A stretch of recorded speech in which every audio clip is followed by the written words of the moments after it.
最近我睇翻關於張雪機車嘅片入面嘅評論區，發現到一個好有趣嘅現象啦。大家對於張雪機車嘅關注度當然就係好高啦，但係大家個目光似乎大多都聚焦咗喺寫下歷史嘅53號車手 Valentin The Beast 身上，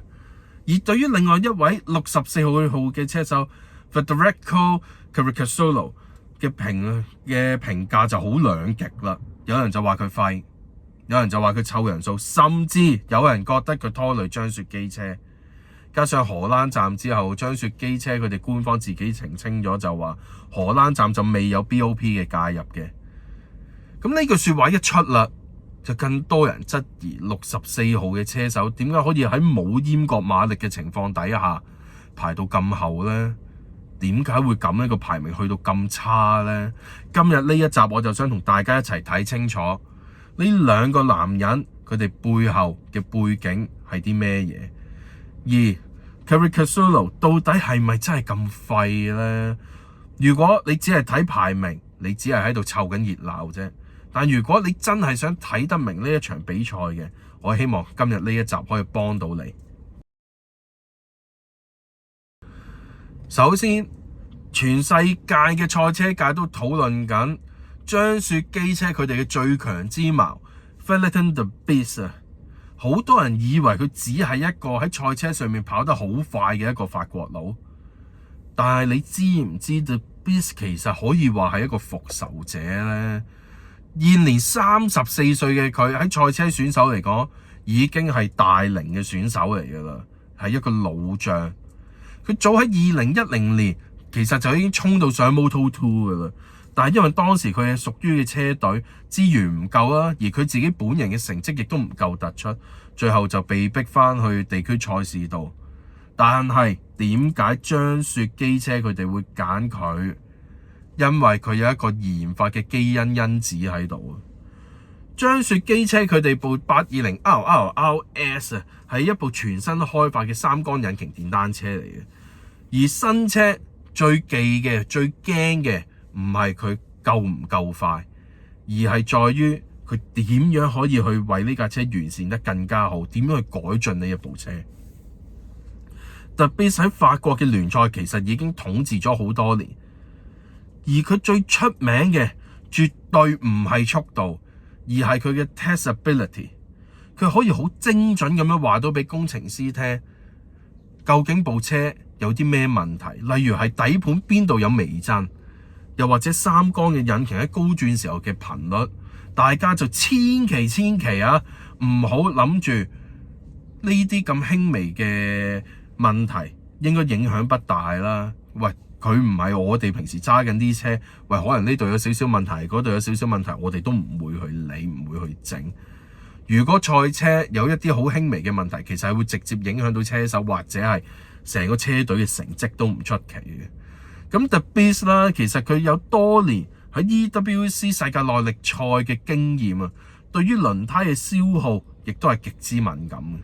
呢一點亦都可以解釋到點解佢喺葡萄牙站可以頂住壓力1.5，亦都解釋咗點解喺荷蘭站佢面對住技術流賽度帶來嘅壓力仍然能夠保持前列。佢靠嘅絕對唔係速度，而係嗰一份咁多年儲埋嘅經驗，同埋用下佢個腦袋喺度跑。而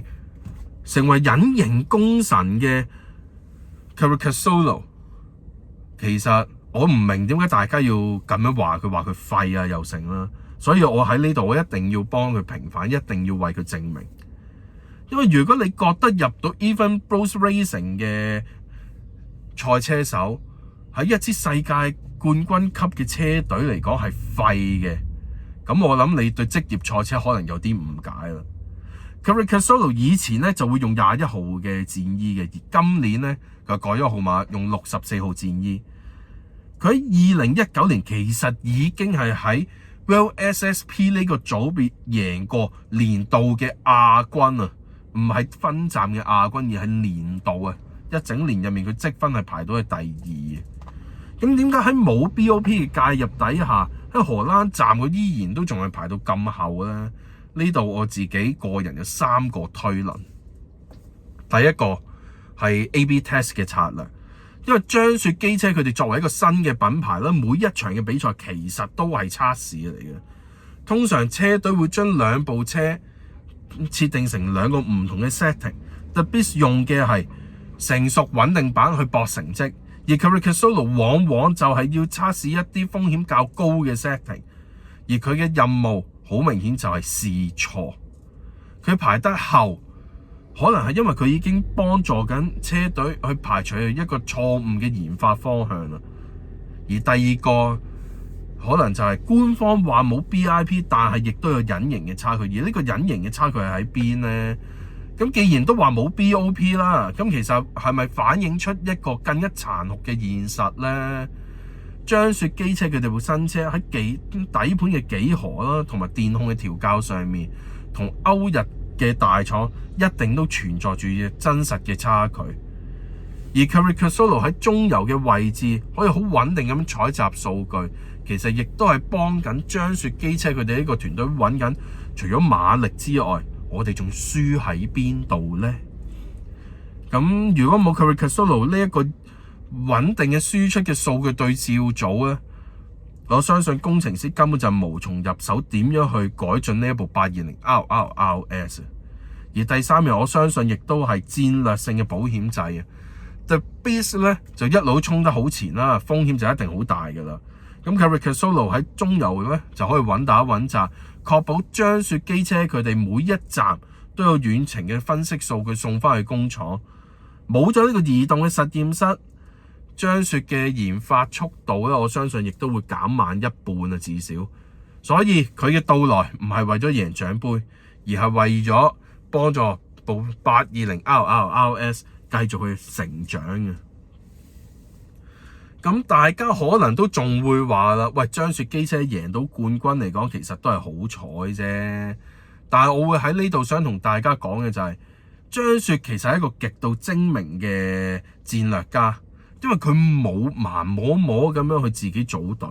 而係揾咗 Evenpro Racing 合作，呢支培養咗無數世界冠軍嘅車隊啊！如果張雪係代表住技術嘅執着嘅話，Evenpro Racing 就係代表住頂尖嘅操作，而兩位嘅車手就係代表住雙重數據嘅反饋，而呢3樣嘢組成埋就會係張雪機車嘅鐵三角。呢個鐵三角先至係張雪能夠打破壟斷嘅真相。而官方強調冇 BOP 其實係一種自信嘅表現，佢係會想話俾大家聽，我哋知道自己 asset 係輸咗喺邊度嘅。但係我唔會賴個賽制，我哋會靠 Caricasolo 帶嚟嘅數據喺匈牙利站調教好部車，一次過攞翻晒翻嚟。最後我會想同大家講，如果你睇賽車只係睇邊個攞到冠軍，或者你屬意嘅嗰位車手到底嘅排名係幾多嘅話，你只係睇咗10% 嘅賽車嘅啫。張雪機車之所以能夠成為大眾討論嘅話題，除咗係因為佢係中國嘅品牌帶來嘅民族情緒之外，亦都係佢展示咗一個新興嘅品牌點樣透過正確嘅人選、正確嘅犧牲、正確嘅調教喺國際舞台上面站穩陣腳。而下一站匈牙利站 Benetton Park， 除咗睇 The Beast 佢能唔能夠反彈之外，我希望大家都繼續留意住64號嘅車手 Caricasolo， 佢嚟緊喺匈牙利站跑嘅圈速到底有幾快，能唔能夠接近前列呢？如果佢越嚟越接近前列嘅位置嘅話，就代表住張雪機車佢哋呢一部電單車已經進化成功噶啦。而你又覺得64號車手 Caricasolo 佢嘅作用係咪真係我所講嘅咁樣呢？你要認唔認同我所講嘅移動實驗室嘅呢一個講法呢？歡迎大家下面留言講講啦。咁走之前記得訂閱真藝堂同埋撳個鈴鈴，每一次出新片你先知道嘅嚇。仲有就係 comment like share， 下面記得留言俾啲意見我。我係紀尚喬，我哋喺匈牙利站之後再見，拜拜。